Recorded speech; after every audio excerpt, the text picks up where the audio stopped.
नमस्कार दोस्तों, स्वागत है आपका बिब्लियोफाइल स्टडी सेंटर के ऑनलाइन प्लेटफॉर्म पर। आज की इस क्लास के अंदर अपन देखने वाले हैं जो आपका मॉक टेस्ट नंबर 84 लगा है उसके सॉल्यूशन। तो आओ देखते हैं एक एक करके। अपना मॉक टेस्ट का जो पहला क्वेश्चन है वो ये है कि जो बैंगन की एक आनुवंशिक प्रजाति है जिसका नाम है बीटी ब्रिंजल, ठीक है, तो उसके नाम से जानी जाती है।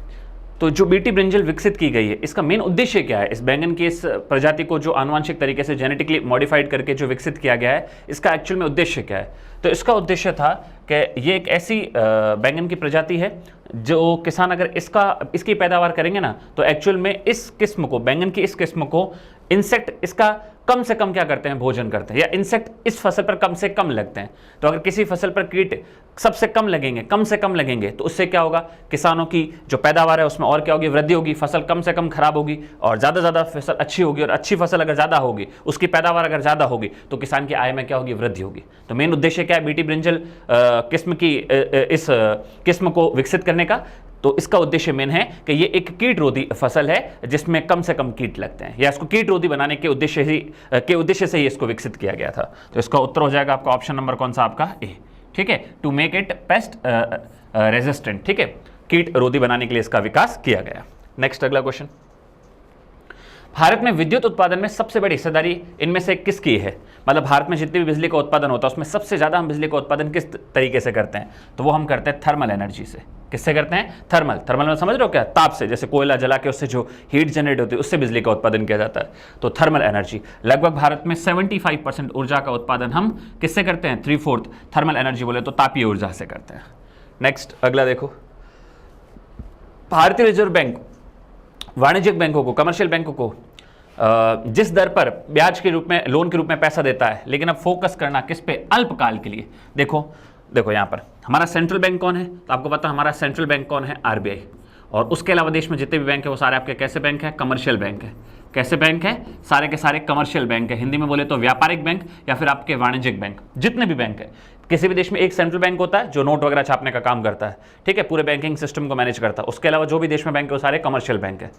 तो जब भी हमारा आरबीआई इन कमर्शियल बैंकों को पैसा उधार देता है, हम पैसों के लिए किसके पास जाते हैं लोन लेने? इन कमर्शियल बैंकों के पास। कमर्शियल बैंकों को अगर आसपास कहीं पैसा नहीं मिलता है तो फाइनली किसके पास जाता है? आरबीआई के पास। फोकट में कभी कोई किसी को पैसा नहीं देता, ऑब्वियस सी बात है, उस पर क्या वसूलेगा? ब्याज। तो आरबीआई ब्याज की जिस दर पर, जिस रेट पर कमर्शियल बैंकों को पैसा उधार देता है, ठीक है, वो आपकी बैंक रेट भी हो सकती है। क्या हो सकती है? उसको बैंक रेट भी बोलते हैं, बैंक दर भी बोलते हैं, और उसको रेपो रेट भी बोलते हैं। अब आप बोलो सर हमें कैसे पता चलेगा बात किसकी हो रही है? यहां पर बात है टाइम की। किसकी बात है? टाइम की। अगर यहां पर दीर्घकाल की बात हो, किसकी बात हो? अगर यहां पर दीर्घकाल की बात हो, इंग्लिश में बोलते हैं यहां पर लॉन्ग टर्म की बात हो, तो याद रखना आपका आ जाएगा बैंक रेट। और अगर अल्पकाल की बात हो, बोले तो शॉर्ट टर्म की बात हो, किसकी बात हो? शॉर्ट टर्म की। अल्पकाल की अगर बात हो तो अपन उसको बोलेंगे रेपो रेट। अब यहां पर दीर्घ और अल्पकाल का मतलब क्या है? तो जनरली हम दीर्घकाल का मतलब लेते हैं 1 वर्ष से ज्यादा, 1 वर्ष से ज्यादा, जबकि शॉर्ट टर्म का मतलब लेते हैं 1 ईयर से क्या आपका कम। तो कुल मिला के क्या है? आरबीआई ब्याज की जिस दर पर कमर्शियल बैंकों को पैसा उधार देता है, अगर शॉर्ट टर्म के लिए पैसा उधार दे रहा है तो ब्याज की उस रेट को बोलते हैं रेपो रेट। लॉन्ग टर्म के लिए पैसा उधार दे रहा है तो उसको बोलते हैं बैंक रेट। यहां बात हमारे से क्वेश्चन में क्या पूछा है? क्वेश्चन एग्जामिनर ने हमसे अल्पकाल की बात की है, अगर इंग्लिश में बोले तो हमसे यहां पर बात की है कि शॉर्ट टर्म की। शॉर्ट टर्म में फिर उसको बोलते हैं, क्या बोलते हैं? Repo rate. क्या बोलते हैं? इसको बोलते हैं रेपो रेट। नेक्स्ट अगला क्वेश्चन, अगला है आपका, इससे पहले हो गया ना, हाँ, अगला क्वेश्चन है, लोकसभा का जो सचिवालय है वो किसके अंडर में आएगा? तो ऑब्वियस बात है लोकसभा का सचिवालय, लोकसभा का जो मेन बंदा होता है जिसको लोकसभा का अध्यक्ष या लोकसभा का स्पीकर बोलते हैं, उसके अंडर में आएगा। तो इसमें कोई ज्यादा दिक्कत वाली बात है नहीं। नेक्स्ट अगला, रक्त समूह, हमारे ब्लड ग्रुप की खोज किसने की थी? ब्लड ग्रुप के बारे में किसने बताया था? तो बहुत फेमस है लैंडस्टीनर। लैंडस्टीनर ने ही दुनिया में सबसे पहले ब्लड ग्रुप के बारे में बताया था, ए बी और ओ, ठीक है। नेक्स्ट अगला, वर्षा वन में है ना, जो रेन फॉरेस्ट होता है, उसमें किसी पेड़ की छत्र के नीचे जो छोटी छोटी वनस्पति उगती है उसको क्या बोलते हैं? जैसे अगर कोई पेड़ है, ठीक है, अगर कोई क्या है दोस्तों, अगर कोई पेड़ है, ठीक है, और ये रेन फॉरेस्ट की बात हो रही है, ठीक है, और उसी के नीचे और छोटी छोटी क्या उगती है बताओ? वनस्पति उगती है, और छोटी छोटी वनस्पति उगती है। तो ऐसी वनस्पति को क्या बोलते हैं? तो ऐसी वनस्पति को बोलते हैं क्या? इसको बोलते हैं अंडर स्टोरे। क्या बोलते हैं इसको? Under storey. अंडर उसके नीचे की तरफ है तो इसको क्या बोलते हैं? अंडर स्टोरे, ठीक। नेक्स्ट अगला देखो, रोल इन शब्द का प्रयोग किस गेम से रिलेटेड है? तो दोस्तों रोल इन शब्द का जो प्रयोग होता है वो एक्चुअल में हॉकी के लिए होता है। हॉकी में जब जो आपकी टच लाइन होती है, उससे जो टच लाइन होती है, क्या होती है, जो आपकी टच लाइन होती है ना, फील्ड में टच लाइन होती है, उसके पार जैसी बॉल चली जाती है, वहां से जब बॉल को उठा के मतलब बॉल को जब हिट किया जाता है तो हम बोलते हैं उसको क्या बोलते हैं, रोल इन करना। या टच लाइन के पार से बॉल को ले जाना, उसको क्या बोलते हैं, रोल इन बोलते हैं। तो रोल इन का संबंध किस गेम से अगर आपसे पूछा जाए तो इसका संबंध हॉकी से है। किससे है दोस्तों, इसका संबंध हॉकी से है। नेक्स्ट अगला, फ्लेमिंग का जो लेफ्ट हैंड रूल है उसका संबंध किससे है। फ्लेमिंग का अगर आपसे पूछा जाए, लेफ्ट हैंड रूल है, लेफ्ट हैंड रूल आपने पढ़ा होगा अपन ने क्लास 10 में, लेफ्ट हैंड रूल और राइट हैंड रूल किसका, फ्लेमिंग का। फ्लेमिंग के लेफ्ट हैंड रूल से अपन क्या करते हैं बताओ, तो फ्लेमिंग के लेफ्ट हैंड रूल से हम क्या करते हैं बताओ, लिटरली हमारा उद्देश्य होता है ना, फोर्स की डायरेक्शन का पता लगाना। किसकी, फोर्स की जो बल लग रहा है उसकी डायरेक्शन का पता लगाना कि बल किस डायरेक्शन में लग रहा है। फोर्स की डायरेक्शन का पता लगाने के लिए हम इस्तेमाल करते हैं, किसका इस्तेमाल करते हैं, लेफ्ट हैंड रूल का। किसका इस्तेमाल करते हैं, लेफ्ट हैंड रूल का। किसका, लेफ्ट हैंड रूल का। तो अच्छा ठीक है, परफेक्ट है। अब देखो होता क्या है, मैं आपको बताता हूं। देखो जैसे चाहे इसको ऐसे करो, कैसे भी पकड़ो। देखो ये अब होता क्या है, हमारा लेफ्ट हैंड है ना, उसमें ये मेरा क्या है, अंगूठा। अब मान के चलो जो अंगूठा है ना, अंगूठे को मानो क्या है दोस्तों, जो मेरा अंगूठा बोले तो क्या है, थंब है। इसको तो थंब की जो डायरेक्शन होगी वो किसके डायरेक्शन होगी, फोर्स की। वो किसके डायरेक्शन होगी, फोर्स की डायरेक्शन होगी। ठीक है, फोर्स की डायरेक्शन होगी। अब ठीक है, उसके बाद ये जो आपकी फोर फिंगर है, कौन सी फिंगर है दोस्तों, ये जो आपकी कौन सी फिंगर है, ये जो आपकी फोर फिंगर है। ठीक है, ये जो आपकी फोर फिंगर, ये वाली जो फोर फिंगर है, ठीक है, इसका इस्तेमाल, फोर फिंगर की डायरेक्शन, जिस डायरेक्शन में फोर फिंगर की डायरेक्शन जा रही है, ठीक है, फोर फिंगर की जो डायरेक्शन होगी वो डायरेक्शन होगी किसकी, मैग्नेटिक फील्ड की, चुंबकीय क्षेत्र की। ठीक है, और जो ये आपकी मिडिल फिंगर है, कौन सी फिंगर है दोस्तों आपकी, जो आपकी मिडिल फिंगर है, ये डायरेक्शन बताएगी किसकी, करंट की। मिडिल फिंगर डायरेक्शन बताएगी किसकी, करंट की डायरेक्शन। करंट किस डायरेक्शन में लग रहा है, करंट की डायरेक्शन। तो हमारा जो थंब है वो किसकी डायरेक्शन बताता है, फोर्स की। ये सारे क्या बताओ, ये सब क्या बताते हैं, डायरेक्शन, दिशा। जिस डायरेक्शन में थंब है उस डायरेक्शन में फोर्स है, जिस डायरेक्शन में हमारी फोर फिंगर जा रही है उस डायरेक्शन में मैग्नेटिक फील्ड है, और जिस डायरेक्शन में आपकी मिडिल फिंगर है उस डायरेक्शन में आपकी क्या है बताओ, आपकी करंट की क्या है दोस्तों, डायरेक्शन। क्या है बताओ, करंट की क्या है, डायरेक्शन है। ठीक है। अब होता क्या है, अगर कोई चार्ज पार्टिकल किसी मैग्नेटिक फील्ड में, ठीक है, तो हम आसानी से उस वक्त बता सकते हैं कि इस वक्त फोर्स किस डायरेक्शन में लग रहा है या करंट किस डायरेक्शन में लग रहा है। ठीक है, ये हम आराम से बता सकते हैं। ये हमें बताया, किसने बताया, फ्लेमिंग ने बताया। अब बोला आप अपने लेफ्ट हैंड का इस्तेमाल करो। ये जैसे लेफ्ट हैंड है, ये जैसे अब मैंने यूं कर रखा है, तो अब आप देखो, मैंने आपको बताया अंगूठा क्या है आपका, किसको बताता है, फोर्स को। तो अगर फोर्स इस डायरेक्शन में लग रहा है, ठीक है, फोर्स अगर इस डायरेक्शन में लग रहा है तो इसके इस डायरेक्शन में यूं इस तरफ बताओ। मैंने अभी भी बताया फोर फिंगर किसके लिए बताओ, आपकी मैग्नेटिक फील्ड। तो मैग्नेटिक फील्ड का डायरेक्शन यूं है। ठीक है, अब आपको याद रखना, तीन दिशाएं बनानी। देखो तीन दिशाएं, ये इस दिशा में, ये उस दिशा में, ये नीचे की दिशा में। तो इस दिशा में मिडिल फिंगर नीचे, ये इस दिशा में तो क्या दोस्तों, करंट है। इस दिशा में क्या है, करंट है। ठीक है, इस दिशा में क्या बताओ, मैग्नेटिक फील्ड है। ठीक है, तो इस दिशा में क्या है आपका, फोर्स है। क्या है, फोर्स। अगर मैं इसको यूं करूं तो याद रखना, थंब जिस डायरेक्शन में है, देखो ये लेफ्ट हैंड का, इधर इस साइड तो क्या होगा बताओ, आपका फोर्स। ऊपर की तरफ मिडिल फिंगर क्या था, करंट, तो ये करंट की डायरेक्शन है। और ये इधर की तरफ ये फोर फिंगर क्या बता रहा आपका, इस डायरेक्शन में मैग्नेटिक फील्ड है। तो बस, तो फ्लेमिंग का जो लेफ्ट हैंड रूल है वो क्या बताता है हमको, तो मैग्नेटिक फील्ड ऑन करंट, है ना। मैग्नेटिक फील्ड कौन सा, magnetic field on current. Electric field on current नहीं, मैग्नेटिक फील्ड ऑन मैग्नेट नहीं, इलेक्ट्रिक फील्ड ऑन मैग्नेट नहीं, सब बकवास है। मैग्नेटिक फील्ड में जो करंट है उसके डायरेक्शन को बताता है। तो ऑप्शन नंबर क्या हो जाएगा दोस्तों आपका, ऑप्शन नंबर हो जाएगा आपका डी। ऑप्शन नंबर क्या हो जाएगा दोस्तों, ऑप्शन नंबर डी हो जाएगा। क्लियर है, डन है, ठीक। नेक्स्ट अगला देखो, इसमें से कौन सा स्टेटमेंट गलत है। पहला स्टेटमेंट है, अर्थव्यवस्था संसाधनों की अधिकता की समस्या का सामना करती है। कभी हो ही सकता है, ऐसा कभी पॉसिबल है कि हम बोले कि यार अर्थव्यवस्था में कितनी समस्या आ गई, हमारे पास संसाधन बहुत ज्यादा हो गए। संसाधनों का ज्यादा होना कभी किसी भी अर्थव्यवस्था की समस्या हो सकता है, कभी नहीं। तो पहला स्टेटमेंट क्या दोस्तों, गलत है। क्या है पहला स्टेटमेंट, पढ़ना, संसाधनों की अधिकता, है ना, संसाधनों की अधिकता। अगर बोले तो इंग्लिश में बोले तो एक्सेस ऑफ रिसोर्सेज, ये क्या कभी किसी अर्थव्यवस्था की समस्या हो सकती है? तो अच्छी बात है ना, ये समस्या कभी हो ही नहीं सकती, तो आगे पढ़ने की जरूरत ही नहीं है।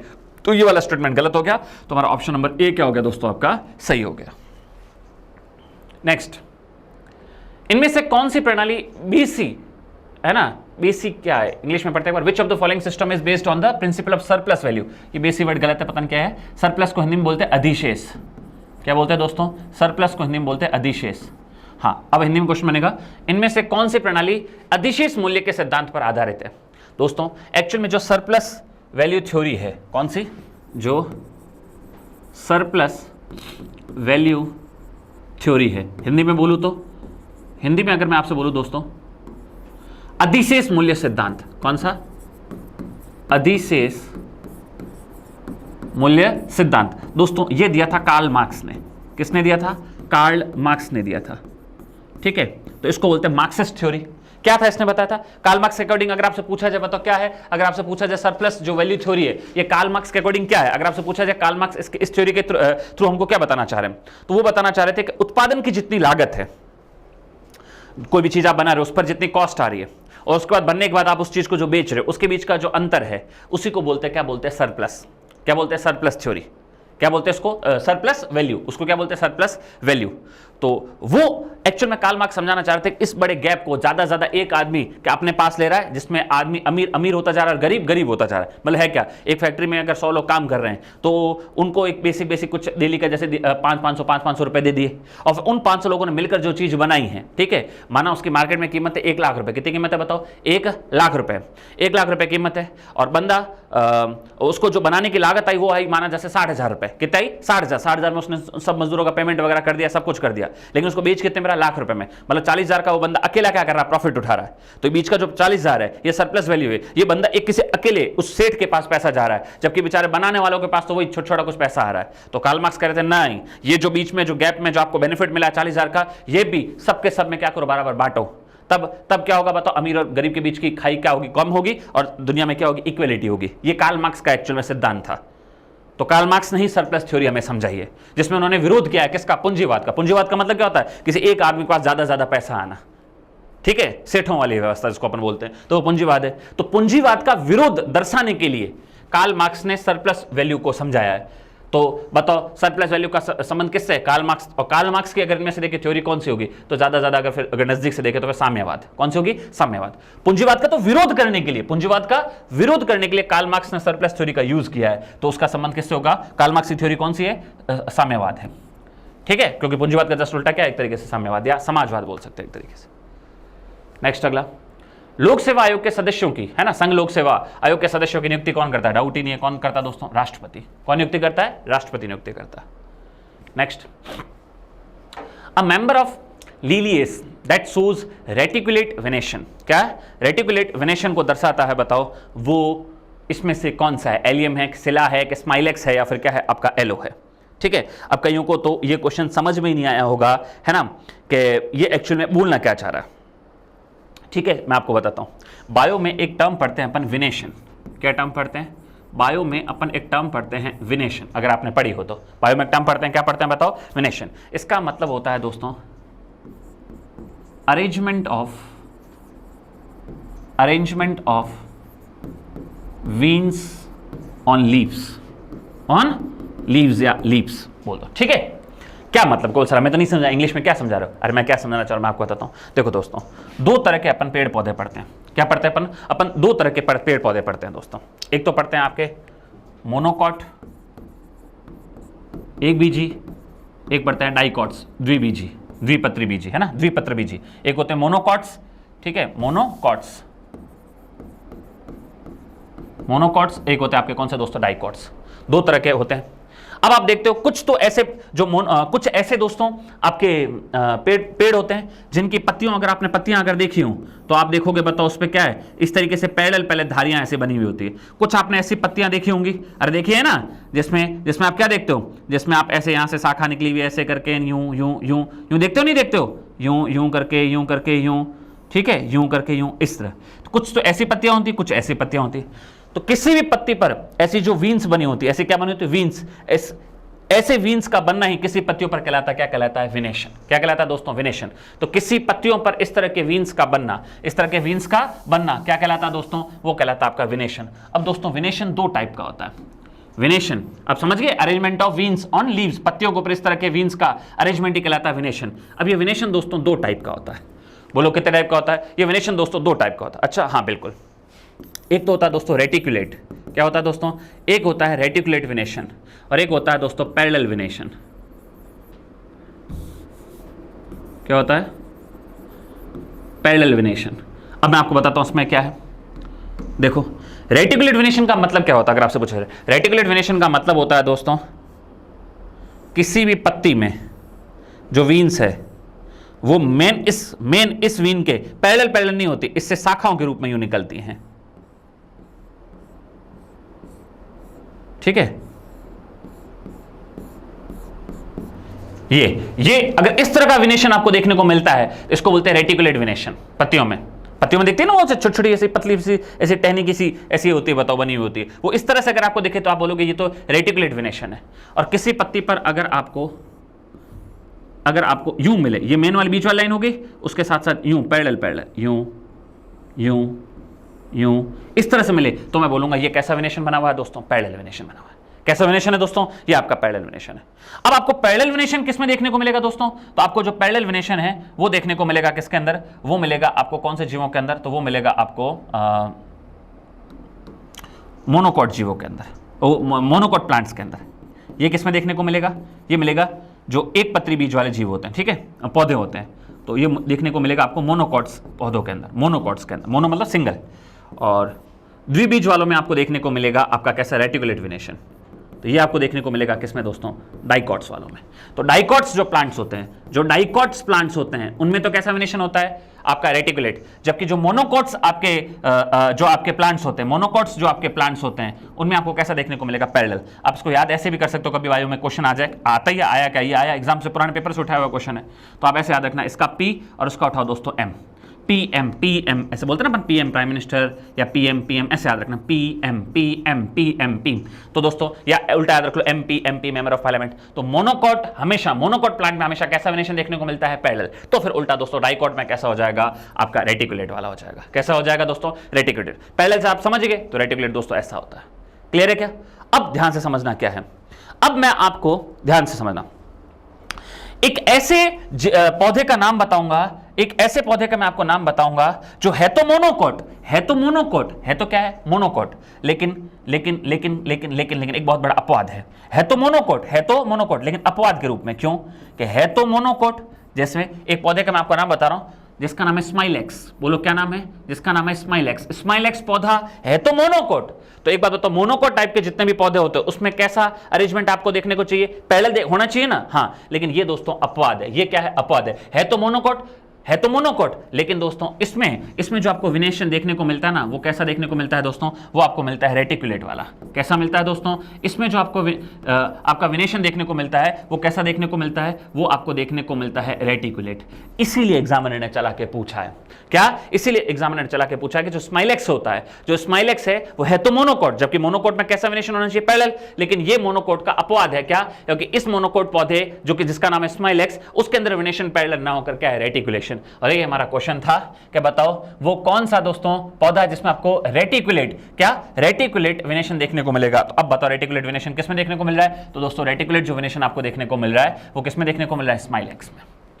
किसमें देखने को मिल रहा है? स्माइलेक्स में आपको देखने को मिल रहा है। ठीक है, क्लियर है, डन।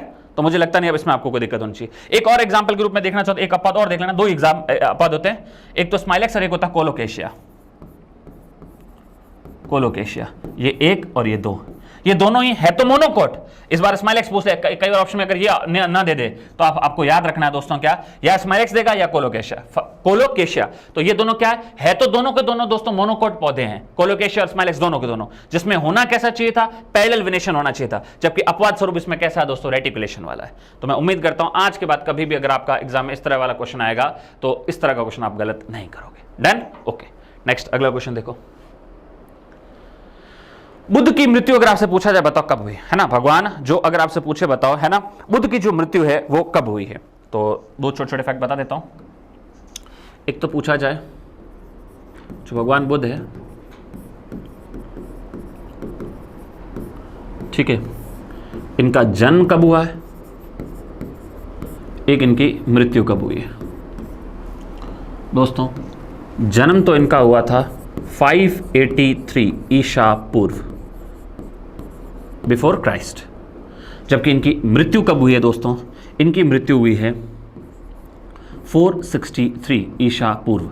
अब इतनी तो बुद्धि है ना आप में, को बोले सर 583 में मरा जन्म लिया तो मृत्यु तो और आगे होनी चाहिए ना, आगे नहीं, ये ईसा पूर्व में चल रहा है। ईसा पूर्व में गिनती कैसे चलेगी पता है ना, देखो देखो क्या है बताओ, 583 तो भगवान जब बुद्ध 1 साल के हुए हैं तो फिर अगला क्या होगा बताओ, अगला होगा 582 581, ऐसे कैलेंडर चला था, करते करते करते कहां तक आएगा 0, फिर उसके बाद शुरू होगा आपका 1 2 3 4, ये है ये 1 2 3 4, इसको क्या बोलते हैं एडी, और ये उससे पहले के 0 से पहले इसको क्या बोलते हैं बीसी। तो बीसी में गिनती उल्टी चलती है। तो 583 में इनका जन्म हुआ था और करते करते 463 में, मतलब कितने साल बाद, 80 साल बाद 463 में इनकी क्या हो गई थी दोस्तों, मृत्यु हो गई थी भगवान बुद्ध की। तो मैं उम्मीद करता हूं समझ में गए होंगे आप। तो भगवान बुद्ध का जन्म तो कब हुआ है 583 ईसा पूर्व में, मृत्यु कब हुई है 463 ईसा पूर्व के अंदर। हमसे क्वेश्चन क्या पूछा था, हमसे पूछा था बुद्ध की मृत्यु कब हुई है, तो उत्तर आ जाएगा दोस्तों आपका क्या, उत्तर आपका आ जाएगा 4, आपका क्या आ जाएगा इसके अंदर 60, एक सेकंड 83 नहीं है, जन्म 563 में हुआ है, एक सेकंड, जन्म कब हुआ है दोस्तों, जन्म हुआ है 563 ईसा पूर्व में, ठीक है हाँ, और मृत्यु हुई दोस्तों इनकी कब 483 ईसा पूर्व में, 483 ईसा पूर्व के अंदर। तो कितने साल इन्होंने धरती पर अपना जीवन बिताया दोस्तों, 80 वर्ष, 80 वर्ष तक दोस्तों जिंदा रहे थे। इनका जन्म हुआ कहां अगर आपसे पूछा जाए तो दोस्तों इनका जन्म हुआ था लुम्बिनी में। कहां हुआ था जन्म, लुम्बिनी के अंदर हुआ था, ठीक है। लुम्बिनी कहां पड़ता है दोस्तों, लुम्बिनी ग्राम ये पड़ता है आपके नेपाल के अंदर, वर्तमान आज की तारीख में नेपाल में। जबकि इनकी मृत्यु तो दोस्तों इनकी मृत्यु हुई थी कुशीनगर में। कहां पर मृत्यु हुई थी, इनकी मृत्यु हुई थी दोस्तों कुशीनगर, और कुशीनगर कहां पड़ता है दोस्तों, ये पड़ता अपने यूपी में। तो कुशीनगर यूपी में इनकी मृत्यु हुई थी। अब क्वेश्चन क्या था बुद्ध की मृत्यु, तो बुद्ध की मृत्यु दोस्तों 483 ईसा पूर्व में। अगर आपसे पूछता इनका जन्म तो फिर आप करते 563 ईसा पूर्व के अंदर। डन, ओके ठीक है। नेक्स्ट अगला देखो, हाँ इसमें कभी कंफ्यूज हो, जैसे अभी मैंने थोड़ा सा किया, तो अपन अपने को याद रखना हमेशा 4 है तो 4 का जस्ट क्या करो, डबल करो, तो 4 8 तो 483 है। जबकि ये 5 है तो 5 के जस्ट अगला नंबर बोलो 6। तो इस तरह से आप इसको थोड़ा सा रिलेट कर देना, ठीक है। नेक्स्ट अगला देखो, तो इसका उत्तर अपन ने क्या लगाना है 483 ईसा पूर्व। नेक्स्ट अगला, दक्षिण भारत में प्रसिद्ध जैन जो केंद्र है वो कहां पर है दोस्तों। तो दक्षिण भारत में अगर आपने जैन धर्म को पढ़ा हो तो जैन धर्म का प्रसिद्ध जो दक्षिण में केंद्र है वो है श्रवणबेलगोला। श्रवणबेलगोला दोस्तों ये स्थान कहां पड़ता है, ये पड़ता है कर्नाटक के अंदर। और कहते हैं जो चंद्रगुप्त मौर्य है, कौन, चंद्रगुप्त मौर्य, जिन्होंने अपने जीवन के अंतिम दिनों में जैन धर्म को अपनाकर, और दोस्तों जीवन के जो अंतिम दिन थे, जीवन का कहते हैं जो उन्होंने अंतिम समय है वो एक सन्यासी के रूप में यहीं पर बिताया था दोस्तों। यहीं पर आकर कर्नाटक में श्रवणबेलगोला में जो चंद्रगिरी की पहाड़ियां, यहीं पर इन्होंने अपना जीवन बिताया था जैन धर्म को अपनाकर। तो जैन धर्म का दक्षिण में जो मेन स्थल है वो कहां पर है, श्रवणबेलगोला, और ये वर्तमान कहां पड़ता है आपके कर्नाटक के अंदर। और चंद्रगुप्त मौर्य ने अपना अंतिम समय इसी जैन धर्म को अपनाकर यहीं बिताया था। नेक्स्ट अगला, व्यापारिक रूप से जो महत्वपूर्ण सूती रेशे होते हैं, जो कमर्शियली जो हम इस्तेमाल करते हैं कॉटन फाइबर्स, वो क्या होते हैं, किससे प्राप्त किए जाते हैं, तो पक्की सी बात है कपास किससे प्राप्त किया जाता है, बीज से, सीड से। किससे दोस्तों, सीड से। आगे मेरे को दूसरा ऑप्शन देखना ही नहीं, स्टेम हो ही नहीं सकता, जड़ हो नहीं सकता, जड़ हो नहीं सकता, आगे मुझे और पढ़ने की जरूरत नहीं, बस बीज से प्राप्त करते हैं। तो क्या हो जाएगा दोस्तों, बीजों के अधिचर्मी रोग, बस बात खत्म, और कुछ कहने की ही जरूरत नहीं, बस ठीक है। ये रोग नहीं आएगा, रेशे आएगा। रोग क्या होता है, बीमारी थोड़ी कोई, रेशे, ठीक है। तो बस कॉटन किससे प्राप्त किया जाएगा, बीजों से, ठीक है। तो बस इसका उत्तर हो जाएगा दोस्तों सीड्स। टिक तो लगा दिया था ना। Next, a second pendulum is a pendulum whose time period is, कहना क्या चाह रहा है, जो अपने घर में घड़ी वगैरह होती है ना, तो उसमें 1 बजे, जैसे 12 बजे हैं, 1 बजे हैं, 2 बजे हैं, 3 बजे हैं, 4 5 6 7 8 है ना, 9 10 और फिर 11 12 ऐसे बजते हैं। यहाँ जो पेंडुलम होता है तो आपने देखा होगा ना, तो उसमें जो पेंडुलम होता है वो नीचे की तरफ से लटकता हुआ होता है ना, तो आपको पता है हर एक सेकंड में कभी थोड़ा सा इधर जाता है फिर इधर जाता है। तो आपको पता है इधर से इधर और इधर, ये कंप्लीट टाइम में, एक आने और जाने में, कंप्लीट टाइम में, एक बार में कितना टाइम लगता है, 1 सेकंड जाने में, फिर वापस आने में 1 second, 1 second plus 1 second 2 second. तो पेंडुलम को पूरा अपना सर्कल, वो जो क्या कहते हैं जो रास्ता है उसको कंप्लीट कवर करने में, यहां से जाकर और वापस आने में कितना टाइम लगेगा, तो यहां से यहां गया 1 सेकंड, वापस आया कितना सेकंड, 1 सेकंड, और तो 1 + 1 2 सेकंड। तो पेंडुलम को अपना कंप्लीट पीरियड करने में कितना टाइम लगता है, तो वो लगता है आपके 2 सेकंड। कितने सेकंड लगते हैं, 2 सेकंड। ये तो मैंने कई मॉक टेस्ट में ये आपको क्वेश्चन कराया कि आयोडीन टेस्ट का इस्तेमाल क्या पता करने के लिए किया जाता है, कार्बोहाइड्रेट ऑप्शन नहीं हो तो फिर स्टार्च एक ही चीज है, तो कार्बोहाइड्रेट का पता लगाने के लिए आयोडीन परीक्षण किया जाता है। वो ब्रांच कौन सी है मेडिसिन की जिसमें सिंथेटिक केमिकल कंपाउंड का है ना, कृत्रिम हम रसायनों का क्या करते हैं, प्रयोग करते हैं। तो वो आजकल जो अपन दवाएं लेते हैं दोस्तों, इंग्लिश दवाएं कौन सी, एलोपैथी। कौन सी होती है दोस्तों, एलोपैथी। नेक्स्ट अगला है इसमें absorption of water from cut ends of stems disapproves the. तो ऑब्वियसली बात है, पेड़ पौधे दोस्तों, कोई पेड़ की टहनी काट दो उसके बाद वो वाटर एब्जॉर्प्शन करती है, किससे दोस्तों, तो वो अपन जानते हैं दोस्तों, वो जो रूट प्रेशर थ्योरी है उसको डिसअप्रूव करने का क्या करती है, इसमें काम करती है। ठीक है, नेक्स्ट अगला देखो, भारत में प्रथम न्यूक्लियर विस्फोट 1974 में कहां किया गया था दोस्तों, तो यह किया गया था आपके 18 मई 1974 को। उस वक्त हमारे प्राइम मिनिस्टर थी इंदिरा गांधी 1974 को, और उस वक्त हमारे प्राइम मिनिस्टर कौन थे, इंदिरा गांधी। और ये जो टेस्ट किया था वो हम जानते हैं अच्छे से, कहां किया था, पोखरण में किया था, बहुत अच्छे से अपन जानते हैं। कब, 18 मई 1974 को। और दोस्तों उस दिन पूर्णिमा ही थी, बुद्ध पूर्णिमा ही थी, इसलिए इस ऑपरेशन का नाम रखा था बुद्ध मुस्कुराए, है ना, बुद्धा स्माइलिंग, बुद्ध मुस्कुराए इस ऑपरेशन का क्या था दोस्तों, नाम था, बुद्ध मुस्कुराए। ठीक है, 18 मई 1974 को, क्योंकि इसी दिन बुद्ध पूर्णिमा थी। ओके, कहां पे टेस्ट किया था, पोखरण कहां है, जैसलमेर राजस्थान के अंदर है। नेक्स्ट अगला, इनमें से कौन सी गवर्नमेंट है दोस्तों जिसने 100% अपना पेपरलेस होने का दावा किया है, मतलब सारा काम डिजिटली ऑनलाइन का चलता है, पेपर का यूज ही नहीं करते हैं। अच्छी बात है ना, पेपर कम यूज, मतलब पेड़ों की उतनी कटाई कम, पेड़ों को उतना आप कम यूज कर रहे हो। तो दोस्तों ये है दुबई, आपका संयुक्त अरब अमीरात, है ना। दुबई ने दोस्तों अपने आप को घोषित कर दिया कि वो 100% पेपरलेस अपनी गवर्नमेंट को चला रहे, उसमें पेपर का इस्तेमाल कर ही नहीं रहे। हाँ, करने की जरूरत कहाँ, ऑब्वियस बात है, अब AI का जमाना है, इतना अपन डिजिटली आगे बढ़ चुके हैं, तो क्यों यूज करें अपन पेपर का। तो दुबई, और दुबई कहाँ है दोस्तों, UAE के अंदर। ठीक है, नेक्स्ट अगला, सितंबर 2024 में किस देश ने सार्वजनिक क्षेत्र के ऑडिट को, सहयोग को मजबूत करने के लिए भारत के साथ मिलकर एक समझौते पर हस्ताक्षर किए। मतलब कि आपकी ऑडिटिंग और हमारी भी ऑडिटिंग, हम मिलकर ऑडिटिंग के क्षेत्र में अच्छा काम करें, है ना, जो कंपनीज होती है उनकी ऑडिटिंग वगैरह किया जाए। तो उसके लिए दोस्तों आपस में समझौता किया भारत ने, किस देश के साथ, वही अगेन UAE, यूनाइटेड अरब अमीरात, वही अबू धाबी, दुबई वाला। नेक्स्ट अगला, कृष्णन वेंकट सुब्रमण्यन को 3 साल के लिए किस बैंक का भी MD या CEO नियुक्त किया गया हाल ही में, तो दोस्तों इनको नियुक्त किया गया फेडरल बैंक, अभी इसी पिछले महीने की बात है, सितंबर 2024 में ही फेडरल बैंक का दोस्तों इनको MD या CEO बनाया गया है। अगला, 2024-25 के भारतीय विज्ञापन मानक परिषद, इंग्लिश में बोले तो advertisement standard council of India के, एडवर्टाइजमेंट में कौन कौन से कम इतने स्टैंडर्ड का आपको पालन करना ही करना है। ये नहीं कि ग्राहकों को आप भ्रमित कर रहे हो कुछ भी एडवर्टाइजमेंट वगैरह करके, उसके भी कुछ बेसिक स्टैंडर्ड होने चाहिए। उसके लिए गवर्नमेंट का एक डिपार्टमेंट है, इसका नाम है advertisement standard council of India. उसका भी हाल ही में दोस्तों अध्यक्ष किसको बनाया गया है, तो याद रखना पार्थ सिन्हा को। किसको अध्यक्ष बनाया गया है, पार्थ सिन्हा को। अगला, एक खिलाड़ी है जिनका नाम है लुइस अयाला, इनका हाल ही में भी 91 वर्ष 91 ईयर्स की एज में निधन हो गया। तो उनका संबंध किससे था, तो दोस्तों ये लॉन टेनिस जो होता है ना आपका, ग्राउंड में जो टेनिस खेलते हैं उसको लॉन टेनिस बोलते हैं, है ना, टेनिस। तो इनका संबंध कौन से खेल से था दोस्तों, टेनिस। ये चिली के रहने वाले थे, तो इनका संबंध टेनिस से था। अभी हाल ही में इनकी मृत्यु हुई है। तो ये दोस्तों इस मॉक टेस्ट के जितने भी क्वेश्चन थे वो मैंने आपको सॉल्व करा दिए। मैं उम्मीद करता हूँ आपको समझ में आए हैं और अच्छे से आपने सॉल्यूशन इसका देखा है। अब कोई प्रॉब्लम आनी नहीं चाहिए, और इस टाइप के क्वेश्चन अगर फ्यूचर में आए तो आपके गलत होने भी नहीं चाहिए। तो मिलते हैं अपन नेक्स्ट आपके सॉल्यूशन के अंदर मॉक टेस्ट के। Thank you.